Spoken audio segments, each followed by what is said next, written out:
As you know very well, Peter Mair is a professor at the European University Institute. Previously, he has been associated with the University of Leiden, and I think he is still in some mysterious way.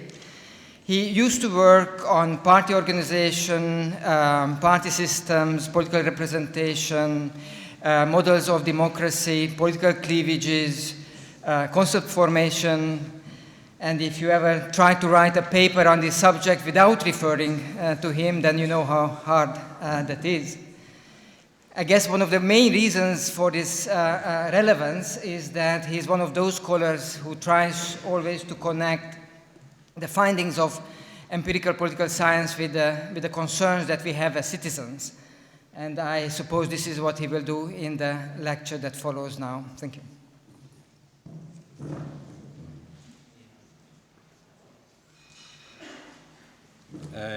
Thank you, Zsolt. Thank you for that kind introduction, and thank you for the invitation. I've only been here once before in Budapest, and that was in 1990 or 1991, when I met András Korsenyi, I think, then. And that's a long time ago, so it's nice to be back. It's nice to see old friends, and it's nice to have this opportunity. I don't know how, Zsolt told me to try and keep this fairly, not too long anyway. No. I don't know how long it will be. I'll try and keep it fairly short. I'm going to start with, my theme is how parties govern, which seems a very obvious theme, especially for somebody who's worked a long time on parties and party organizations. But it's a theme we don't actually see very much work on. In the sense of what we don't see is people looking at what parties actually do when they're in government. Not the policies they make, we know that and we study this, but more in terms of how they do day-to-day management of governing, and how they sustain their government and how they sustain their legitimacy. So I'm going to talk about that, but I want to start first with a story from my own country. I mean, I worked, as Zsolt said, and we first met in Leiden in the Netherlands, but I'm originally Irish, and my own country is in shall we say, a difficult state at the moment, financially and politically. So I want to talk a little bit about that first, and tell a story about that first, and a story that begins now more than 2 years ago, in September 2008, on the 30th of September 2008, 2 weeks after, if you remember, and those of you who work on political economy and public policy will surely remember, 2 weeks after the collapse of the Lehman Brothers Bank. And in the late evening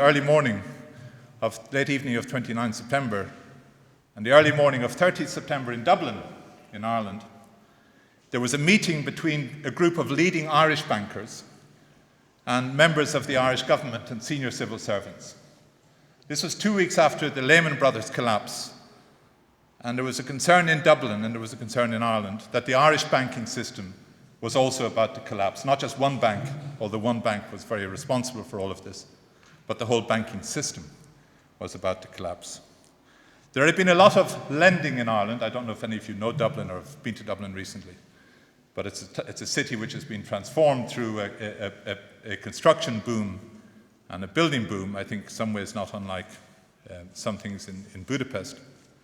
This is around the country as a whole. There was a great bubble, a great property bubble in Ireland in the late 1990s and early 2000s, which involved a great deal of lending by banks to construction companies and private developers and so on and so forth, and to private households. A lot of what Colin Crouch would call private Keynesianism, whereby huge private debts were built up by individual householders, but also built up by development companies and construction companies. And this had grown at an exponential rate during the boom years in Ireland. And after the collapse of Lehman Brothers, it looked like this might all collapse itself, and the economy might not be able to sustain the lending and the rates of lending which it had got involved in.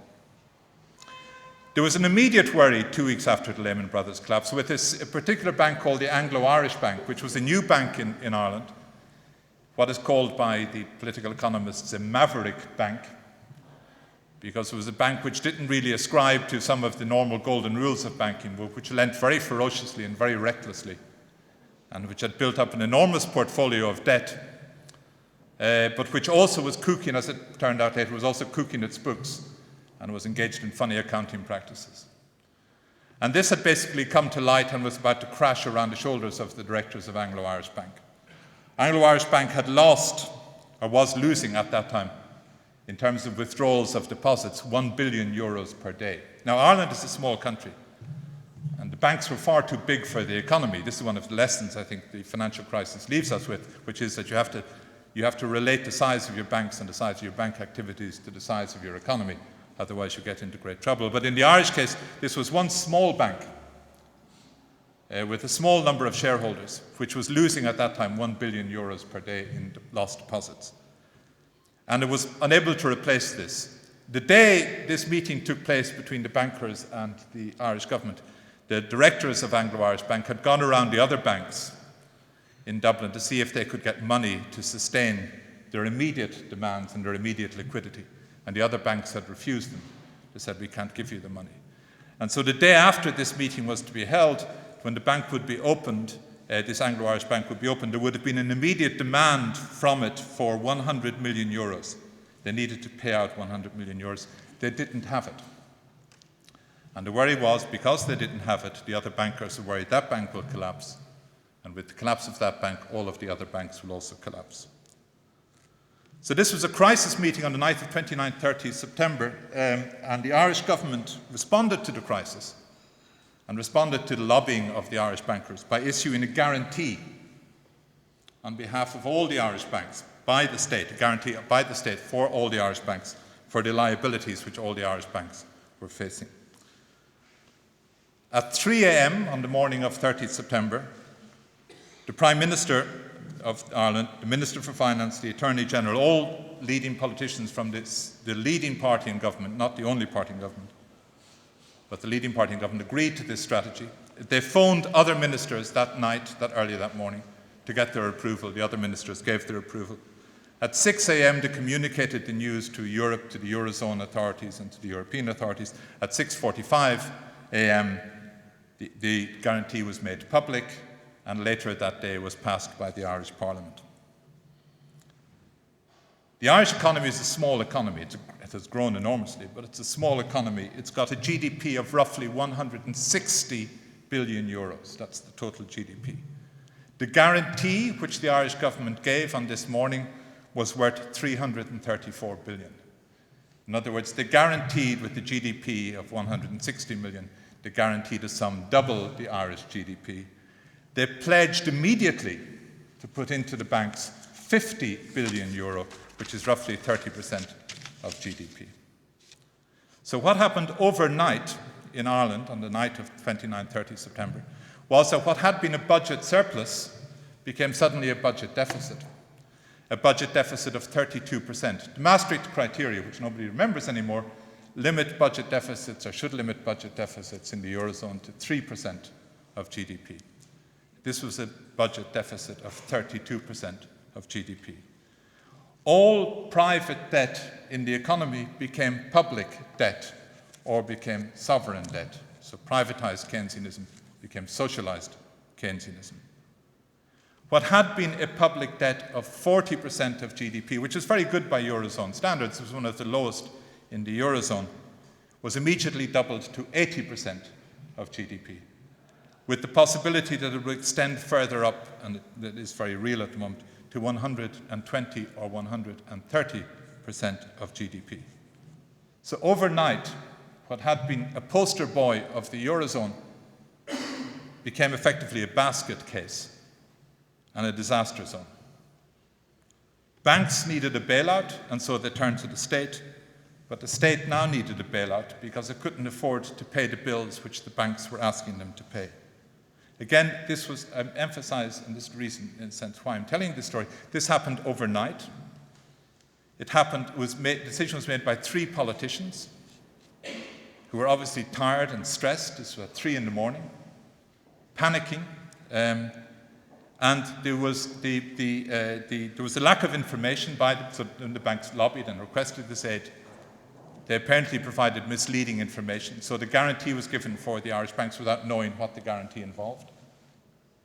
And the decision was not minuted, as come out later. So there was no record of the decision, or the decision was minuted, but no record of the discussion which took place. So we don't know exactly what was said at that evening. So in the end, what had become unsustainable for Irish banks was now becoming unsustainable for the country. And so the banks turned to the state for a bailout.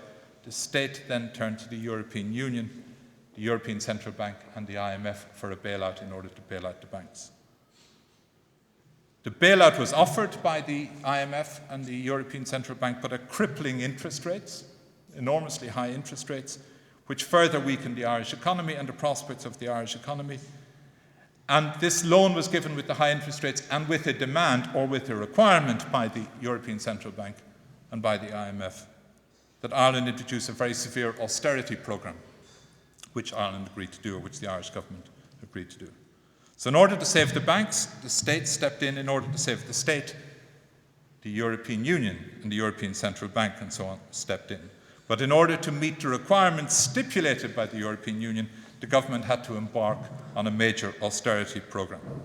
So this is an interesting story, because we normally think of governments limiting or curtailing markets in the interests of their citizens. And this is normally how we understand social market economies to work.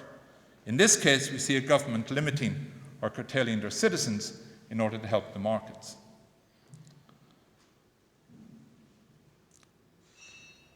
Now, it's a long story, a complicated story. I write about it elsewhere, and I won't go into detail now. But what this story ends up with, apart from the fact that the Irish economy still doesn't seem to be able to get out of this problem and may have to restructure its debt, which will have all sorts of consequences for the Eurozone. What happened in Ireland was that subsequently there was an election. Parties entered the election with programmes relating to this bailout and the terms of reference of the bailout, claiming that they would, if elected, modify the conditions of the bailout.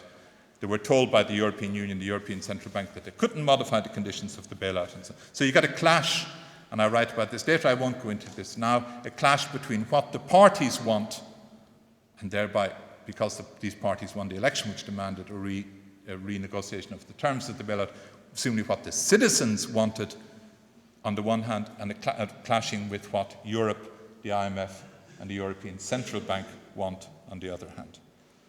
One of the Irish commentators said in the lead up to the election, he says, there's some speculation as to what sort of coalition will take office in Ireland. He said, we don't need to speculate on this. We know very well the makeup of the coalition. It'll be a coalition of the European Central Bank and the IMF.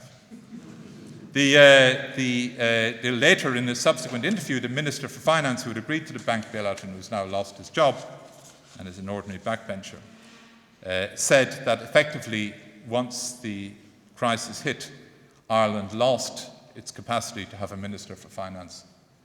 All of these decisions were now taken outside the state.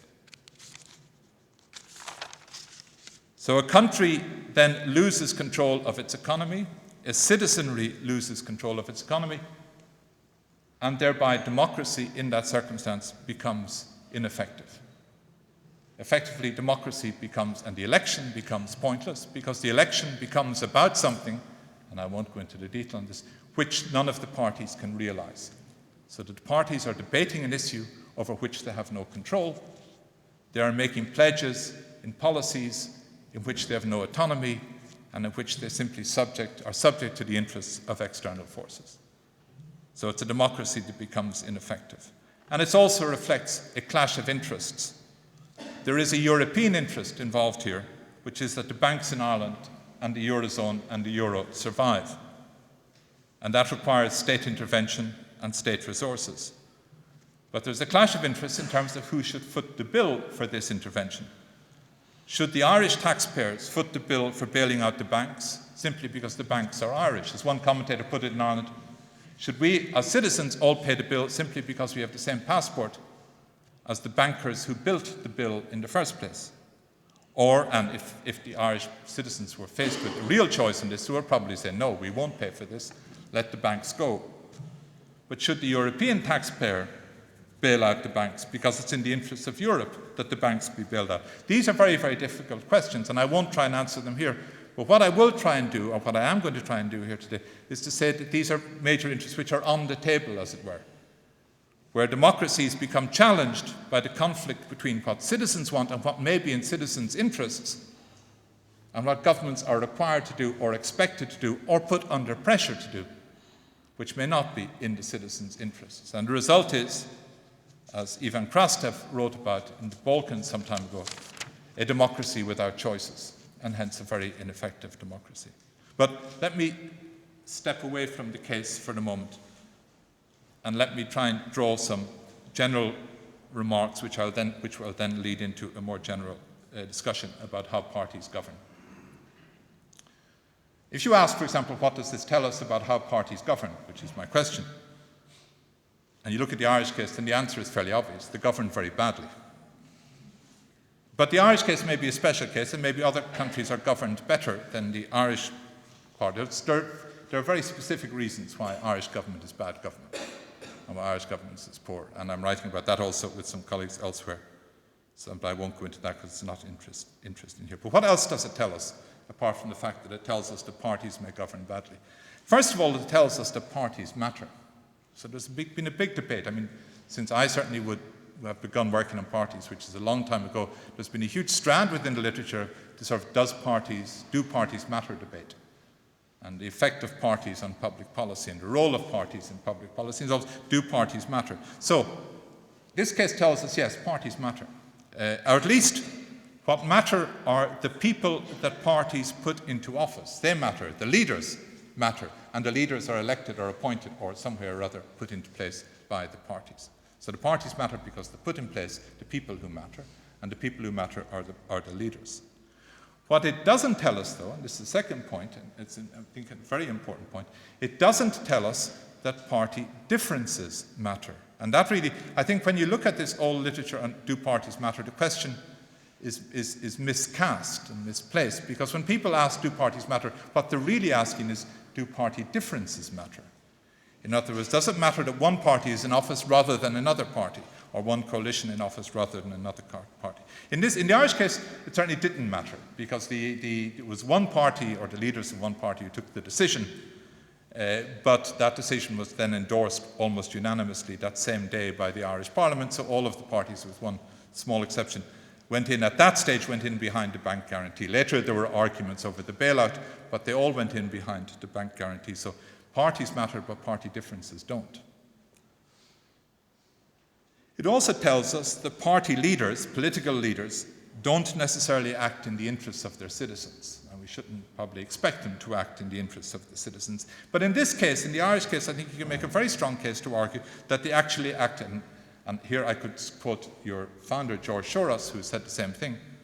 In the Irish case, you could say that they not only did they not act in the interests of their citizens, but they acted actually against the interests of their citizens, but very much in favour of other interests, and in particular the interests of the lobbyists, the interests of the banks, and in the interests of the European authorities, all of whom were leaning on the party leaders to make certain choices. So that's so. Party leaders do not necessarily act in the interests of their citizens, and maybe they act less and less in the interests of their citizens given the present prevailing economic circumstances. The fourth thing it tells us, which is related to this, is that parties don't always govern as domestic agents. In other words, they may not necessarily be responding to what comes from within their system, to endogenous pressures and endogenous demands, but they may be responding to external demands. In other words, rather than representing or speaking for their citizens to the outside world, they may be speaking for or representing the outside world to their citizens, which is what a lot of governments have to do nowadays as they get involved in the more and more embedded within the Eurozone and within the European Union. Instead of representing their citizens to Europe, they often spend their time representing Europe to their citizens. So there are four general things which can be drawn from the Irish case that might be worth developing or discussing, or so on and so forth. But let me try now to take it at a more abstract level and to go back to the question which I started, which is how parties govern, or how they manage government. And this, I say, is something which, despite a huge literature on parties, on party organizations, on party government, on policy making, and so on and so forth, it's something which I feel has not really been effectively addressed. In a sense, what it does, when you ask how parties govern, what you want to try and do is to bring together two literatures which are often foolishly kept apart from one another. One is the literature on political parties and everything to do with parties, organisation, policies, and so on and so forth. And the other is the literature on public administration. There's too little interconnection and too little dynamic between these two literatures, which I think is to be regretted. So what I'm trying to do in talking about this now here today is, in a sense, is to indicate or sketch out not an answer to any question, but rather to sketch out the possible beginnings of a project which I might engage in the next coming years. And because there are two aspects, two questions I'm trying to find answers to, which I find puzzling and which I think are in need of some understanding. And that's what I'm going to talk about. So I'm not necessarily going to give the answers, but really just elaborate on the questions. The first one is, what do governments do? What do parties do when in government? But what do governments do when they're pulled between the demands of the electorate on the one hand and external or situational constraints on the other hand? How do they cope when they're pulled between these two extremes? Now, Ireland is an extreme case. Greece is an extreme case. Portugal is an extreme case. We can wait a while, we'll probably have many more extreme cases of this happening, because the pressure is getting greater and greater. But actually, what do they do? How do they manage this on a daily basis to deal with these two constraints? Parties which are in government in these circumstances are like an agent who is torn between two competing principles. They're voters who want X and who delegate them to do X, and then those who control their budgets, their resources, and their scope for policy manoeuvre, and who limit what they can do. Steinrocken once, in a very different context, had a famous phrase, votes count, but resources decide. And my contention is, in trying to develop this project, is that the resources which decide and which are decisive for governments and for party governments are increasingly outside or beyond the control of these governments. So they get the resources elsewhere rather than indulge. So they can't get into trade-offs between saying to the voters, if you pay more taxes, you will get more services, or whatever it might be, as if all of these resources were contained endogenously within one system. They're not. They require resources from outside and permissions from outside and facilities from outside, which they don't always get. Now, Fritz Sharp has written about this, and he writes it in terms of, he phrases it, or he conceives of it as a problem between what voters want and what governments can do, and phrases it as the tension or the conflict between input legitimacy and output legitimacy. So what voters want is reflected in input legitimacy, or the input in the system. What governments can do, what they might do, is reflected in the output and deals with and concerns output legitimacy.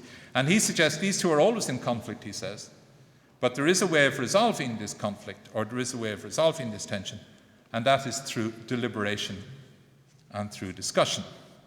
In other words, what you do as a government is you encourage, or you teach voters to modify their demands or to reframe their demands towards something that is feasible as opposed to something that may be desirable.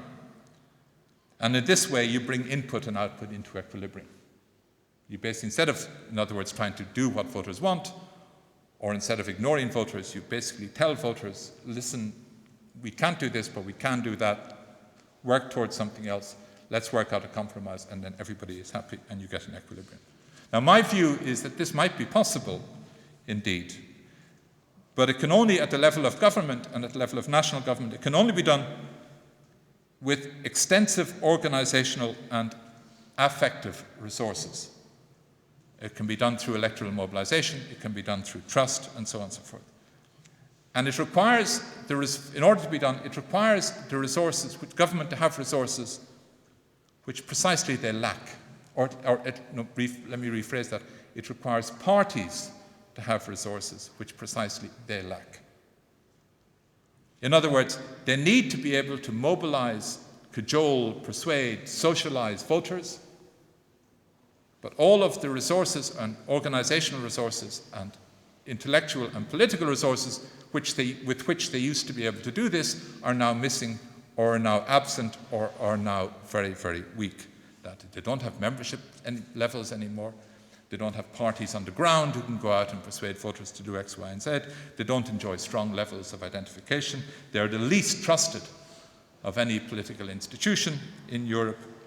And hence, they're not in any position to persuade or cajole or to socialize voter demands. And hence, they cannot really get into a position where they will adapt the input demands to meet the output capacity. That means that that option of deliberation, Sharp's option, is basically closed off. But it's also closed off for other reasons, because the people who might do this persuasion, cajoling, socialization, who might get voters to adapt their input demands to meet the output capacities are obviously the governing parties, or the parties which are in government, because they're the ones that are conscious of what can be given in terms of output and so on. It's the governing parties who would have to do this. And the governing parties are increasingly squeezed in trying to do this through a sort of circular process and a self-reinforcing process. They're squeezed in trying to do this by competition from parties which are not governing within the system and which are raising demands which are not necessarily realistic or manageable or whatever. They're engaged, in other words, the governing parties are engaged in competing with parties which engage themselves in what Sartori once called a politics of outbidding and irresponsible opposition. And these parties outside the governing circles stimulate demands which are not at all constrained by resource limits and which therefore encourage voters to make demands on the system, which in turn cannot be met by the output constraints. Now that's another issue again, and I've written elsewhere, and I'm trying to develop with colleague Richard Katz something on this, which is that because of this whole process is leading in fact to a sort of a bifurcation, a splitting within party systems, where you get two types of parties and a competition between two types of parties, which we put very simply and crudely as, on the one hand you get parties which govern but which can't represent, on the other hand you get parties which claim to represent but which don't govern. And there's a clash between these two types of parties, and both types of parties are competing for the affections and support of the electorate. But that's the first problem, which is how do governments manage that tension between demands and capacities? And since governments in Europe are party governments, the question then becomes how do parties manage this tension? How do parties govern in contemporary circumstances? Now, that's what I would study. Obviously, there's one obvious answer to that, which is they govern with great difficulty.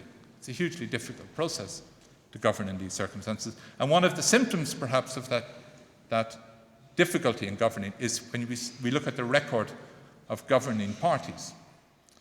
Back in the 1950s and 60s, when scholars first began to look at whether being in government made a difference for the electoral success of parties, they found there wasn't much difference. Governing parties at election time lost maybe 1%, 1.5% of the vote, but not much more. So even Stephen. In the 1970s, they lost about 2% of the vote. In the 1980s, it was about 3.5%. In the 1990s, about 6%. So governing parties are losing, with time, more and more votes. I don't have the precise figures for the 2000s. I think it's about 8%. So basically, from the 1960s to the 1980s, to the 2000s, early 2000s, governments went from losing about 1% of the vote at election time to losing about 8% of the vote at election time. Governing is increasingly costly in electoral terms. Last year, in 2010, in the Netherlands, there was an election in which the governing parties lost 15% of the vote. A few weeks ago in Finland, there was an election in which the governing parties lost 11% of the vote. In March, in Ireland, in the election, which was one of the most volatile elections in European history, the governing parties lost 27% of the vote. There's no reason to believe that this pattern will change, or that it will be softened or reversed. So then my question is, what do governments do in that circumstance? How do they reach decisions? How do they delegate? How do they seek to avoid blame and claim credit? How do they survive at all? And that means getting to look, which in this project, if I develop it, will want to look inside the governments, how they work at a time of crisis. That's the first question. How do governments cope? Second question is how do, in those circumstances, or in any circumstances, How do parties, when in government, legitimate their governance? How do they justify their decisions? What are the claims and so on they use to legitimize and legitimate what they're doing? And this again goes back to external constraints and external resources. And my contention here is that the room for maneuver, and for some of the reasons I've already mentioned, but for other reasons too, which I'll go into, is that the room for maneuver of national governments, and hence the room for maneuver of parties within these governments, has become increasingly curtailed and constrained, and hence their policy autonomy has been severely reduced, which means the policy autonomy of the parties in government has been severely reduced. Now, why is this? There are four factors involved, and my reference here is mainly European countries rather than other party democracies, but I'm mainly interested in the European countries. There are four factors involved. One of them is the sort of thing that I talked about in the Irish case, but maybe less extreme and more general, which is that governments' capacity for policy manoeuvre and the room for experiment with policy options and the parties' capacities in this regard are limited because of Europeanization. In the sense now that most policies that are dealt with by national governments have acquired a strong European dimension, and hence the options which governments face are increasingly predetermined at the level of the European Parliament, the Council, or the Commission. We have a postdoc in Florence, Kyriaki Nanou, who's doing some very interesting work on this, and it's very striking, the trends and patterns which she finds. Now, obviously, national governments have an input into this because the choices are predetermined at the European level, and national governments have an input at the European level. But at the European level, the national governments have to accommodate the European authorities and their European neighbours, and as well as following their European rules. And all of this means a severe reduction in their autonomy. There are now lots of things governments can't do, and there are lots of things governments no longer lack the authority to do. That is one source of curtailment of their policy manoeuvre. Second source of curtailment is then something broader than this again, which is usually unspecified and which would have to be specified, but it's simply the impact of globalization, the impact of footloose capital, of free-flowing investors, of hugely influential credit agencies, which, if you do certain things, jump on you and reduce your credit and therefore make your borrowing requirements much more expensive, and so on and so forth. So we know all about this. We've been reading about this for the last few months, with every country trembling, basically, before these credit agencies, whom nobody seems to understand. 3 men in a shed, or whatever, but who are dominating the policy choices of national governments. That's the second reason. Third reason, and dominating them more and more. The third reason is that governments have lost a lot of their capacity for manoeuvre and autonomy in policy making simply by virtue of the complexity and the growing complexity of the policy making process. This is something Yanis Papadopoulos writes about very convincingly. Simply that the administrative burden of government has grown enormously, and it has accumulated, as Olson would have argued, has accumulated over the years. So the result is that most of what parties do when they're in government is what other parties would have done had they been in government at the same time, and most of what they do in government is what the previous government also did and what the next government also will do, which is simply run and maintain the state rather than redirect it. Most of the efforts of governments are involved in running and maintaining the state rather than redirect it. So most of the time governments spend their time, most of their time governments are busy with running office and dealing with everyday demands and routine activities. And that occupies more and more of their space and more of their considerations. And then finally, the room for manoeuvre is reduced and the capacity of the freedom of governments is reduced because of the weight of past commitments. This is much more probably true of the long-established democracies than of the newer democracies. But because of past commitments and because of past debt levels and constraints, there is an increasingly narrow ground left as a legacy to modern governments. Wolfgang Streeck has been recently writing about this in a very interesting way, talking about how you looked at the long cycle in the established democracies from basically from the war onwards, going through a cycle of governments building their policies on the basis of economic growth and of the resources on economic growth, and then building their policies on the basis of the resources which come from public debt, and then developing policies or encouraging policies which come from the growth of private debt, and then ending up where they are today with huge public debt, huge private debt, and an inability to meet the commitments which they have engaged in, which constrains them enormously, forcing then a politics of austerity. It's a long and more complex argument, and I won't go into it more there. But if you put those together, the conclusion is that governments are squeezed, increasingly squeezed, with very little real autonomy, and that means that the parties who occupy these governments are also squeezed with very little real autonomy. They're busy governing and administering, doing what any other party in their governments would do at that time, and hence they're not being busy as parties. They're being busy as governors. And one of the ways they're being busy as governors and not being busy as parties is in trying to and attempting to depoliticize decision-making and to turn more and more decisions they take into administrative decisions or public good decisions rather than partisan decisions. But this is also problematic and provokes a paradox that eats away at the standing of the parties. Because the more they depoliticize decision-making, whether through agentification, regulatory agencies, whatever it might be, the more effort they have to put in to justify the choices they make, simply because the choices being depoliticized choices are no longer self-evident to their supporters or to their voters. But the more they depoliticize, the more difficult it becomes to justify the choices as parties. Depoliticization requires justification, but justification becomes more difficult because of depoliticization. That's the key dilemma which parties face.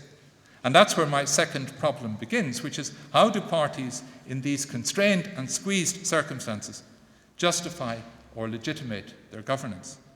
How do you justify the fact that you as a party should be in government and should be leading the polity? What is it that gives you, as it were, the right and gives you the strength and gives you the credibility to run government? Now, there are the two questions, and I've got basically two conclusions from that, which I think are quite general. They're obviously general, but also quite important. If we look at party government in these terms, if we look at parties in these terms, then the first conclusion is that in contemporary Europe, and perhaps elsewhere, I'm not sure, we're witnessing the decline, possibly the fundamental decline of party government.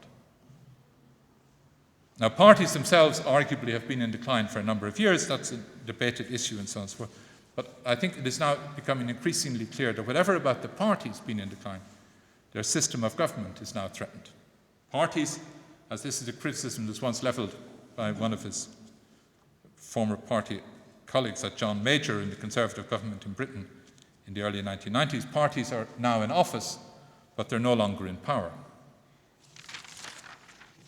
And that has obviously deleterious consequences, bad consequences, for the whole electoral process. Because what we see here in the established democracies is what Krastev spoke about in the Balkans in the early 2000s, which is the divorce and the separation between elections and what happens in elections on the one hand, and the actual practice of government on the other.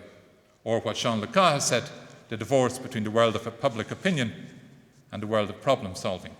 These two are separated more and more. In other words, government is about one thing, driven by forces largely beyond the control of parties, and elections are something else.